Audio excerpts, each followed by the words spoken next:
Emmanuel Macron a pris la présidence de l'Europe le 1er janvier et sera donc, jusqu'à l'élection présidentielle d'avril prochain, en charge de bâtir et de mener la politique européenne.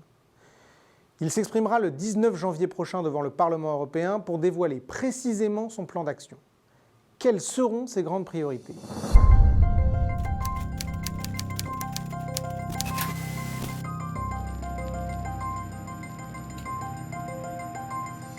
Emmanuel Macron l'a déjà annoncé, sa priorité absolue est la souveraineté européenne.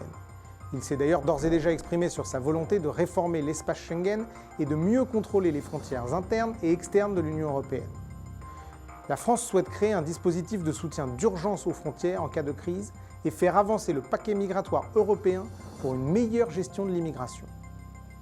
Emmanuel Macron a annoncé que le moment était venu de définir une souveraineté stratégique européenne et il souhaite pour cela s'appuyer sur la construction d'un livre blanc européen de défense et de sécurité qui fixera des objectifs concrets. Tous ces éléments soulignent la volonté de renforcer la position de l'Europe face à l'Asie ou aux États-Unis qui ont récemment montré le peu de cas qu'ils faisaient de leurs paroles au plan commercial. Au-delà des sujets de défense et de frontières européennes, Emmanuel Macron a également défini comme priorité la construction d'un nouveau modèle européen de croissance. Ce modèle sera basé sur la souveraineté technologique, la transition énergétique et le bon emploi.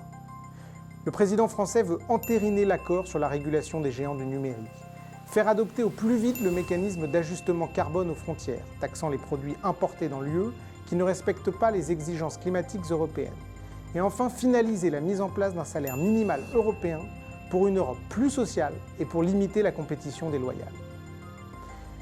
Emmanuel Macron, enfin, veut construire une Europe à taille humaine, qui implique les citoyens européens et qui soit garante de l'état de droit.